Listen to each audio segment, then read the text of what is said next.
Hello दोस्तों, नमस्कार, good morning. आपका स्वागत है आपके अपने चैनल बॉडी जाम प्रिपरेशन में। मैं हूं आपका दोस्त डीके सिंह। तो दोस्तों, आप आज यहाँ पे 25 तारीख हो चुका है। आज आपका मैथमेटिक्स का पेपर का फिनिश हो गया है। आगे हम लोग यहाँ पे देखेंगे 27 तारीख यानी कि 27 मार्च 2023 को आपका साइंस का पेपर होने वाला है। ठीक है ना। तो उसके लिए हम लोग तैयारी करने वाले हैं। तो उसी तैयारी का श्रृंखला में हम लोग दोस्तों यहाँ पे क्लास 10th का झारखंड बोर्ड का ऑफिशियल पेपर यानी कि मॉडल पेपर सेट आपका 5 एमसीक्यू ऑब्जेक्टिव हम लोग आज डिस्कस करेंगे। 4 सेट ऑलरेडी आपका चैनल पे अपलोड हो चुका है। आप उसके प्लेलिस्ट में जाकर वहां पे देख सकते हो, अपना तैयारी को मजबूत बना सकते हो, रिवीजन बढ़िया तरीका से कर सकते हो। ठीक है ना। तो चलिए आज हम लोग यहाँ पे बिना किसी देरी किए हुए आखिरी सेट यानी कि मॉडल सेट नंबर 5 हम लोग यहाँ पे डिस्कस करेंगे। ठीक है, एक एक करके हम लोग यहाँ पे बढ़ेंगे और सारा तैयारी को हम लोग मजबूत करेंगे। ठीक है ना। तो चलिए साइंस का मॉडल सेट 5 हम लोग यहाँ पे क्लास 10वीं का डिस्कस कर लेते हैं। ठीक है। तो पहला सवाल यहाँ पे क्या पूछा गया दोस्तों कि नेत्र गोलक की आकृति कैसी होती है, तो गोलाकार होती है। ठीक है। अवतल लेंस द्वारा किस दृष्टि दोष को दूर किया जाता है। ठीक है। यहाँ पे दूसरा सवाल क्या पूछा गया है कि अवतल लेंस द्वारा। ठीक है। तो अवतल लेंस द्वारा क्या हो जाएगा, निकट। अगर यहाँ पे उत्तल बोलता तो यहाँ पे दूर दृष्टि दोष कहते हैं यानी कि दीर्घ दृष्टि दोष कहते हैं। ठीक है ना। लेकिन अवतल पूछा गया तो अवतल लेंस द्वारा किसको ठीक किया जाता है, दूर किया जाता है निकट दृष्टि दोष को यानी कि मायोपिया को। ठीक है ना, शॉर्ट साइटनेस। ठीक है। नेक्स्ट आपके पास है विद्युत आवेश का एसआई मात्रक। विद्युत आवेश मतलब क्या हो गया यहाँ पे, ये हो गया चार्ज, इलेक्ट्रिक चार्ज। ठीक है ना। तो इसका होता है कूलाम। ठीक है। नेक्स्ट में बढ़ेंगे यहाँ पे। देखिए आपके पास सवाल नंबर 4 यहाँ पे देखिए, एक गोलीय दर्पण की वक्रता त्रिज्या कितना है, 20 दिया गया है। तो इसका फोकस दूरी क्या होगा, तो एफ बराबर क्या जानते हैं दोस्तों, r/2 होता है। तो r दिया है 20, तो 20/2 यानी कितना आ गया 10। तो ऑप्शन सी आपका बिल्कुल सही जवाब हो गया। ठीक है ना, आधी होती है। ठीक है। सवाल नंबर यहाँ पे देखिए आप यहाँ पे 5, एक प्रतिबिंब का आकार हमेशा वस्तु के बराबर बनता है। तो दर्पण कैसा होगा, समतल दर्पण होगा। यहाँ पे हमेशा लगा दिया है तो हमेशा किस में होगा, तो समतल दर्पण में होगा। ठीक है ना। चलिए हम लोग आगे बढ़ते हैं क्वेश्चन नंबर 6 की तरफ। किस दर्पण का दृष्टि क्षेत्र विस्तृत होता है, यहाँ पे पूछा गया आपसे। तो हम लोग यहाँ पे क्या लिखेंगे, किसका सबसे ज्यादा होता है, तो उत्तल का होगा। ठीक है।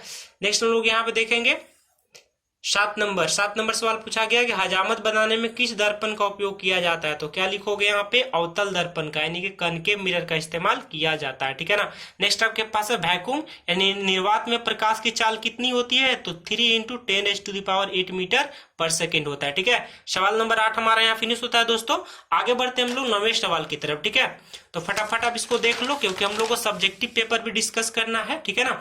तो पहले हम लोग ऑब्जेक्टिव यहाँ पे देख लेते हैं, उसके बाद हम लोग यहाँ पे सब्जेक्टिव पेपर भी हम लोग देखेंगे। ठीक है। आज हम लोग यहाँ पे मॉडल पेपर आखिरी यानी सेट नंबर 5 हमारा डिस्कस कर लेंगे, उसको हम लोग फिनिश कर लेंगे। उसके बाद एक एक करके हम लोग यहाँ पे इसका सब्जेक्टिव भी देखना शुरू करेंगे। ठीक है दोस्तों। तो चलिए हम लोग फटाफट देखते हैं क्वेश्चन नंबर 9। देखिए, प्रकाश के अपवर्तन के मतलब रिफ्रैक्शन ऑफ लाइट किसके कितने नियम होते हैं, तो 2 नियम होते हैं। ठीक है ना। लेंस की क्षमता का एसआई मात्रक क्या होता है, तो डायोप्टर। ठीक है दोस्तों। लेंस की क्षमता का मतलब पावर ऑफ लेंस, इसका एसआई मात्रक, एसआई यूनिट क्या होता है, तो डायोप्टर होता है, जिसको हम लोग कैपिटल डी से रिप्रेजेंट करते हैं, दर्शाते हैं। ठीक है। नेक्स्ट सवाल नंबर देखिए यहाँ पे आपका ओम का नियम से बोला गया, V बराबर क्या होता है, IR होता है। ठीक है ना। V बराबर क्या होता है, IR होता है। तो यहाँ से क्या लिखोगे आप, यहाँ पे क्या लिखोगे, पूछा है प्रतिरोध दोगुना कर दिया जाए। प्रतिरोध को जब दोगुना कर दिया जाएगा है ना, तो प्रवाहित धारा का मान क्या हो जाएगा, तो I बराबर क्या हो जाएगा, V/R। R को दुगना करोगे ना तो करंट क्या हो जाएगा, दुगना आधा हो जाएगा। ठीक है ना। इसको आधा करोगे तो करंट दुगना हो जाएगा। पूछा है कि प्रतिरोध दुगना करोगे तो ये क्या हो जाएगा, विद्युत धारा, प्रवाहित धारा आधा हो जाएगा, हाफ हो जाएगा। ठीक है। चलिए सवाल नंबर यहाँ पे 12 देख लीजिए। क्वेश्चन नंबर 12 है कि विद्युत धारा उत्पन्न करने की युक्ति को क्या बोलते हैं हम लोग, तो विद्युत जनित्र कहते हैं यानी कि डायनेमो कहते हैं। ठीक है। नेक्स्ट हो गया यहाँ पे सवाल आपका 13 नंबर, विद्युत धारा उत्पन्न करता है, क्या उत्पन्न करता है, तो ये हो गया चुंबकीय क्षेत्र यानी कि ये करता है चुंबकीय क्षेत्र यानी कि मैग्नेटिक फील्ड। ठीक है। 14 नंबर सवाल देखिए यहाँ पे, इसमें आपसे क्या पूछा गया कि रासायनिक अभिक्रिया में भाग लेने वाले पदार्थ को क्या कहते हैं, अभिकारक कहते हैं। अभिकारक यानी कि रिएक्टेंट। ठीक है ना, क्या बोलेंगे, रिएक्टेंट। यानी कि वैसे सब्सटेंस, वैसे केमिकल रिएक्शन में मतलब कोई भी अगर मान लीजिए सब्सटेंस अगर पार्टिसिपेट कर रहा है तो उसको हम लोग क्या बोलते हैं, रिएक्टेंट बोलते हैं। और एरो के दाहिने साइड जो बनेगा उसको प्रोडक्ट कहेंगे। लेफ्ट साइड में रिएक्टेंट रहेगा, आर से मैंने दिखा दिया, पी मतलब प्रोडक्ट बनेगा। ठीक है ना। तो उसके फलस्वरूप जो बनेगा उसको उत्पाद या कि प्रोडक्ट यानी कि उत्पाद कहेंगे, प्रतिफल कहेंगे। लेकिन रासायनिक अभिक्रिया में जो भाग लेगा पदार्थ, तो भाग लेने वाले पदार्थ को हम लोग क्या बोलते हैं, रिएक्टेंट यानी कि अभिकारक कहते हैं। ठीक है। 15 नंबर, कौन सूर्य प्रकाश के प्रभाव से अपघटित होता है? तो AgCl हो गया। ये आपका हो गया AgCl। ये जब टूटेगा तो क्या बनेगा? Ag बनेगा प्लस क्या बनेगा? Cl2। तो बैलेंस करने के लिए 2 लगा दीजिए, 2 यहाँ पे लग जाएगा, ठीक है ना। ये आपका सिल्वर क्लोराइड है। ठीक है दोस्तों, 15 नंबर सवाल आपको समझ में आ चुका है। हम लोग बढ़ते हैं यहाँ पे 16वें सवाल की तरफ, ठीक है। तो 16वां सवाल पूछा गया है कि वह अभिक्रिया जिसके घटित होने में अवशोषित होती है, ऊर्जा क्या होती है? अवशोषित होती है। तो अवशोषण जब होगा तो यहाँ पे ऊष्मा शोषी हो जाएगा। जब अवशोषण होगा तो ऊष्मा शोषी हो जाएगा। ऊर्जा यहाँ पे क्या होगा? शोषित हो रहा है ना। तो अभिक्रिया का प्रकार क्या हो जाएगा दोस्तों? ऊष्मा शोषी हो जाएगा, ठीक है। तो सवाल नंबर 16 भी आपका यहाँ पे फिनिश होता है। आगे बढ़ते हैं हम लोग सवाल नंबर 17 की तरफ, ठीक है दोस्तों। तो सवाल नंबर 17 हम लोग यहाँ पे फटाफट देख लेते हैं। 17वां सवाल में आपसे क्या पूछा गया है? तो 17वां सवाल में आपसे पूछा गया है कि 1 बिलियन जो है वो लाल लिटमस पत्र को नीला कर देता है। देखिए ध्यान से देख लीजिएगा, लाल से अगर नीला हो रहा है, अगर लाल से नीला हो रहा है इसका मतलब क्या? क्षारीय है, बेसिक है, ठीक है। अगर नीला से लाल होता मतलब ब्लू से रेड होता तो अम्लीय हो जाता। लेकिन पूछा गया है कि लाल लिटमस पत्र को नीला कर देता है तो वह विलयन क्या होगा? क्षारीय होगा, यानी कि बेसिक सॉल्यूशन होगा, ठीक है। सोडियम कार्बोनेट का फॉर्मूला क्या होता है दोस्तों? तो सोडियम कार्बोनेट का फॉर्मूला होता है Na2CO3, ठीक है। ये तो आपका कोई फॉर्मूला ही नहीं होता, ठीक है। ये आपका कोई फॉर्मूला नहीं होता, यहाँ पे 2 नहीं रहता बल्कि NaHCO3 रहता। 2 अगर हटा देंगे तो सोडियम बाइकार्बोनेट हो जाएगा। ये देखिए आपका सोडियम बाइकार्बोनेट है, ठीक है। सोडियम बाइकार्बोनेट यानी कि सोडियम हाइड्रोजन कार्बोनेट, ठीक है, कोई दिक्कत नहीं। यहाँ पे बेकिंग सोडा का फॉर्मूला हो गया। तो सोडियम कार्बोनेट का सूत्र क्या होता है? तो Na2CO3 होता है, ठीक है, सही जवाब हो गया। धातु ऑक्साइड की प्रकृति कैसी होती है? तो क्षारीय होती है। ये आपका बेसिक नेचर का होता है, ठीक है ना। जो आपका मेटल ऑक्साइड होता है उसका नेचर कैसा होता है? बेसिक होता है। जबकि आपका नॉन मेटालिक ऑक्साइड रहेगा तो अम्लीय हो जाता। अगर अधातु के ऑक्साइड बोलता तो आंसर अम्लीय हो जाता। लेकिन पूछा क्या है कि धातु का ऑक्साइड का प्रकृति कैसा होता है? तो क्षारीय होता है, बेसिक होता है, ठीक है। चलिए 19 नंबर सवाल हमारा फिनिश होता है। आगे बढ़ते हैं हम लोग 20 नंबर सवाल की तरफ, ठीक है ना। तो 20 नंबर सवाल देख लिया कि अम्ल जलीय विलयन में क्या उत्पन्न करता है? तो अम्ल जो है जलीय विलयन में H+ आयन यानी कि हाइड्रोजन आयन उत्पन्न करता है। अम्ल के जगह अगर मान लीजिए यहाँ पे क्षारक बोलता तो आंसर हो जाता OH यानी कि हाइड्रोनियम आयन। एक ही साथ मैं आपको सारा चीजें रिवीजन करा रहा हूं दोस्तों, ध्यान से देखते चलेंगे, ठीक है ना। तो हमसे पूछा क्या है? अम्ल जलीय विलयन में क्या उत्पन्न करता है? तो हाइड्रोजन आयन यानी कि H+ आयन, ठीक है ना। अगर अम्ल की जगह क्षारक बोलता कि क्षार जलीय विलयन में क्या उत्पन्न करता है तो हम लोग का आंसर क्या टिक मारते? बी यानी कि OH- हाइड्रोनियम आयन, ठीक है ना। तो अभी फिलहाल के लिए आंसर क्या हो गया हमारा अम्ल के लिए? तो H+ आयन, ठीक है। कमरे के ताप पर द्रव कौन होता है? तो मरकरी यानी कि इसको हम लोग पारा कहते हैं। इसको हम लोग मरकरी यानी कि पारा कहते हैं। तो कमरे के ताप पर कौन सा धातु द्रव है? तो मरकरी होता है, ठीक है। चाकू से आसानी से किसको काट सकते हैं? तो सोडियम को काट सकते हैं, ठीक है। 22 नंबर सवाल आपका फिनिश हो गया। सवाल नंबर 23 हम लोग यहाँ पे देखेंगे। तो 23वां सवाल में आपसे पूछा गया दोस्तों कि सीसा एवं टीन का जो मिश्र धातु होता है, ठीक है ना। सीसा का मतलब क्या हो गया आपका Pb और टीन का क्या हो गया Sn। तो ये दोनों का जो मिश्र धातु उसको हम लोग क्या बोलते हैं? सोल्डर बोलते हैं। क्या बोलेंगे? सोल्डर बोलेंगे। ऑप्शन सी बिल्कुल सही जवाब हो गया। निम्न में से अल्कोहल का प्रकारात्मक समूह, प्रकारात्मक क्या बोलते हैं दोस्तों? यहाँ पे फंक्शनल ग्रुप, क्या बोलेंगे यहाँ पे? फंक्शनल ग्रुप, ठीक है ना। मतलब फंक्शनल ग्रुप, एल्कोहल का फंक्शनल ग्रुप क्या होता है? तो OH होता है। ये तो आपका अल्डिहाइड का हो गया। ये आपका CHO क्या होता है? अल्डिहाइड का। ये आपका कार्बोक्सिलिक एसिड का। ये आपका कीटोन का होता है। सी ऐसे लिखेंगे, यहाँ पे डबल बॉन्ड ऐसे बनाते हैं, ठीक है। ये आपका कीटोन हो गया, ये आपका कार्बोक्सिलिक का, ये आपका हो गया एक कार्बोक्सिलिक अम्ल यानी कि कार्बोक्सिलिक एसिड का, ठीक है। ये आपका अल्डिहाइड का हो गया, ठीक है। तो यहाँ पे क्या पूछा है? अल्कोहल का पूछा है ना। तो अल्कोहल का क्या होता है? OH होता है, ठीक है। नेक्स्ट हम लोग देखेंगे सवाल नंबर 25। निम्न में से कौन सरलतम हाइड्रोकार्बन है? सरलतम मतलब सबसे आसान से इसको हम लोग कर सकते हो, ठीक है ना। तो सरलतम क्या हो गया? मीथेन हो गया। मीथेन का फॉर्मूला क्या होता है दोस्तों? CH4। मीथेन का फॉर्मूला क्या होता है? CH4। इथेन का क्या होता है? C2H6। प्रोपेन का क्या होता है? C3H8। ब्यूटेन का क्या होता है? C4H10। मैंने कैसे लिख दिया आसानी से? तो CnH2n+2 इसका जनरल फॉर्मूला, ठीक है। अल्केन का सामान्य सूत्र है ना, अल्केन का सामान्य सूत्र यानी कि जनरल फॉर्मूला क्या होता है दोस्तों? तो CnH2n+2 होता है, ठीक है। तो इस प्रकार से मैंने सबका लिख दिया। ये हो गया मीथेन, ये हो गया इथेन, ये हो गया प्रोपेन, ये हो गया ब्यूटेन। ये फॉर्मूला हो गया, ठीक है ना।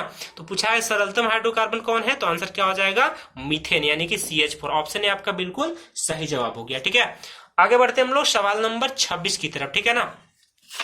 तो सवाल नंबर 26 यहाँ पे देखिए आप, 26 नंबर सवाल क्या पूछा गया है केमिस्ट्री चैप्टर 5 से पूछा गया। आवर्त सारणी में आवर्त की संख्या है ना, आवर्त की संख्या पूछा गया। अगर वर्ग बोलता दोस्तों, वर्ग का मतलब अगर ग्रुप बोलता ना तो ग्रुप कितना होता है, 18 होता है। लेकिन आपसे क्या पूछा है, पीरियड पूछा है। आवर्त का मतलब क्या है, पीरियड, मतलब पीरियोडिक टेबल में कितना पीरियड होता है, तो 7 पीरियड होता है। मॉडर्न पीरियोडिक टेबल में कितना पीरियड होता है, तो 7 पीरियड होता है, ठीक है ना। ग्रुप कितना होता है, तो 18 होता है, ठीक है ना। मतलब वर्ग 18 होगा, जबकि पीरियड यानी कि आवर्त कितना होगा, 7 होगा, ठीक है।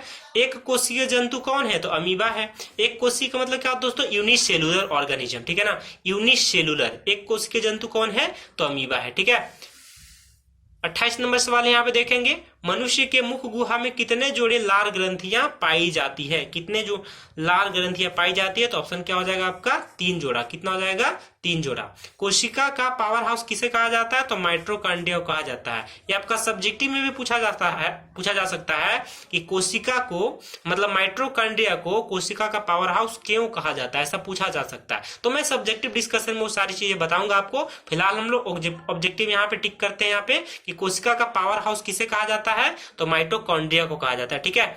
नेक्स्ट आपके पास है यहाँ पे 30 नंबर सवाल, ठीक है। 30 नंबर सवाल यहाँ पे क्या है, यहाँ पे देखिए कि एस्ट्रोजन स्रावित होता है। एस्ट्रोजन कहाँ से निकलता है, अंडाशय द्वारा। ये महिला का हार्मोन है, ये आपका मादा हार्मोन है। तो मादा में बेसिकली जो आपका जनन तंत्र से संबंधित 2 हार्मोन होते हैं, जिसको हम लोग एस्ट्रोजन और प्रोजेस्टेरोन के नाम से जानते हैं, ठीक दोस्तों। 2 हार्मोन कॉमन होता है यहाँ पे महिला मादा जनन तंत्र से संबंधित, जिसको हम लोग एस्ट्रोजन और प्रोजेस्टेरोन के नाम से जानते हैं। वही अगर नर में पूछता तो नर जनन तंत्र में क्या होता है, वहां पे होता है टेस्टोस्टेरोन, ठीक है ना। क्या होता है नर के लिए, टेस्टोस्टेरोन। हमसे क्या पूछा गया, मादा से रिलेटेड है ना। तो एस्ट्रोजन स्रावित होता है कहां से, तो अंडाशय के द्वारा। वृषण तो हो ही नहीं सकता दोस्तों। वृषण क्या होता है, इंग्लिश में इसको टेस्टिस कहते हैं, ठीक है ना। वृषण को हम लोग इंग्लिश में क्या बोलते हैं दोस्तों, टेस्टिस कहेंगे, टेस्टिस, ठीक है। तो ये आपका कहां होता है, नर में होता है, ठीक है, ये महिला में नहीं होता है, ठीक है। चलिए खैर, हमारा 30 नंबर सवाल फिनिश होता है। आगे बढ़ते हैं हम लोग सवाल नंबर यहाँ पे 21 की तरफ, सॉरी 31 की तरफ। तो 31 नंबर क्वेश्चन यहाँ पे देखिए आप। 30 नंबर क्वेश्चन क्या है कि मस्तिष्क उत्तरदायी है सोचने के लिए भी, शरीर का संतुलन के लिए भी, और हृदय स्पंदन के लिए भी। मतलब उपरोक्त सही जवाब आपका डी नंबर बिल्कुल सही हो गया। हाइड्रा में प्रजनन किस विधि द्वारा होता है, तो मुकुलन द्वारा होता है। किस विधि द्वारा होता है, तो मुकुलन द्वारा होता है, ठीक है दोस्तों। तो हमारा 32 नंबर सवाल यहाँ पे होता है फिनिश। आगे हम लोग बढ़ते हैं फटाफट सवाल नंबर 33वें की तरफ, ठीक है दोस्तों। तो उम्मीद करता हूं कि आपको यहाँ पे सारी बातें रिवीजन हो रहा होगा, ठीक है ना। चलिए तो हम लोग यहाँ देखते हैं 33 नंबर क्वेश्चन में क्या पूछा गया है कि डीएनए कहाँ पाया जाता है ना। तो डीएनए कहाँ पाया जाता है, कोशिका द्रव में भी होता है, केंद्रक में भी होता है, कोशिका के केंद्रक में होता है। मतलब आंसर हो गया सभी में पाया जाएगा, ठीक है।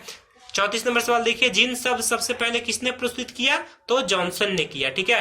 ऊर्जा का प्रमुख स्रोत क्या होता है, तो सूर्य होता है, ठीक है। ऊर्जा का प्रमुख स्रोत होता है आपका मेन सोर्स है ना, मेन सोर्स ऑफ एनर्जी क्या होता है, सनलाइट यानी सूर्य, ठीक है। हम लोग देते हैं यहाँ पे सवाल नंबर, यहाँ पे देखिए 37 नंबर आपका, ठीक है। तो विश्व पर्यावरण दिवस कब मनाया जाता है, तो हर एक साल 5 जून को मनाया जाता है, ठीक है। डेंगू उत्पन्न करने वाला मच्छर कहाँ पाया जाता है, तो साफ जल में पाया जाता है, ठीक है ना। कहाँ पाया जाता है, साफ जल में। 39 नंबर सवाल, निम्नलिखित में से नवीकरणीय संसाधन कौन है, तो नवीकरणीय संसाधन क्या हो जाएगा, वन हो जाएगा। वन को लगा भी सकते हैं हम लोग, इसको एक बार खत्म हो जाएगा तो। लेकिन कोयला अगर खत्म हो जाएगा तो इसको वापस लाना जो है बड़ा मुश्किल काम है, ठीक है ना। सालों साल, लाखों साल, करोड़ों साल लग सकता है, ठीक है। तो आपका नवीकरणीय संसाधन का उदाहरण कौन हो गया दोस्तों यहाँ पे, तो वन हो गया, वन यानी कि फॉरेस्ट, ठीक है ना, नवीकरणीय रिन्यूएबल, ठीक है। 40 नंबर सवाल यहाँ पे देखिए आप। तो 40 नंबर सवाल में आपसे पूछा गया दोस्तों, वन्य प्राणियों के विलुप्त होने का मुख्य कारण क्या है, तो निर्वलीकरण, मतलब इंफ्रास्ट्रक्चर डेवलपमेंट करते हैं हम लोग यहाँ पे नए नए चीजों का, है ना।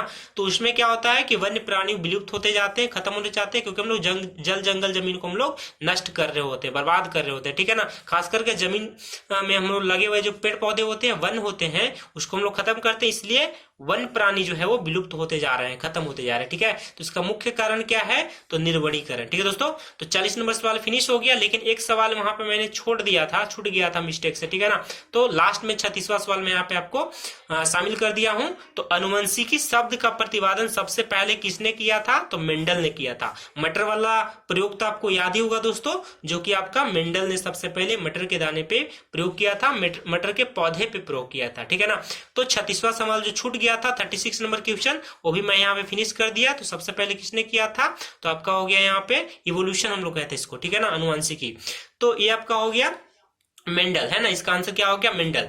तो उम्मीद करता हूं दोस्तों कि यहाँ पे हम लोगों ने जो सेट 5 आपका साइंस का मॉडल सेट 5 हम लोग यहाँ पे डिस्कस किए हुए हैं, आपको बिल्कुल यहाँ पे समझ में आ चुका होगा। ठीक है दोस्तों, तो इस प्रकार से हमारा साइंस का जो मॉडल पेपर है दोस्तों आज हमारा फिनिश होता है। ऑब्जेक्टिव वाला आपका 27 मार्च यानी कि परसों दिन आपका इसका जो है एग्जाम होने वाला है, 27 मार्च 2023 को। ठीक है ना, 27 मार्च 2023 को इसका एग्जाम होने वाला है और इसके लिए हम लोग यहाँ पे रिवीजन कर रहे हैं। तो सेट 5 हमारा फिनिश होता है। आगे हम लोग जब वीडियो में मिलेंगे दोस्तों तो वहां पे हम लोग सब्जेक्टिव सवाल आपके साथ शेयर करूंगा और मैं आपको इंपॉर्टेंट सवाल जो है वहां पे बताऊंगा। तो आप मेरे चैनल पे बने रहिएगा। ठीक है ना, आपको अगर बहुत अच्छा मार्क्स चाहिए होगा, आपको प्रॉपर तरीका से रिविजन करना है तो आप मेरे चैनल पे बने रहिए। और चैनल पे बनने के लिए आपको कुछ नहीं करना है दोस्तों, बस आप अगर चैनल पे पहली बार आए हैं तो चैनल को कर लीजिएगा सब्सक्राइब और अगर नोटिफिकेशन तुरंत पाना चाहते हैं तो बेल बटन को दबा दीजिएगा, घंटी बजाना बिल्कुल नहीं भूलेंगे। ठीक है ना, अगर वीडियो पसंद आता है तो दोस्तों को भी शेयर कीजिएगा, लाइक कीजिएगा। ठीक है,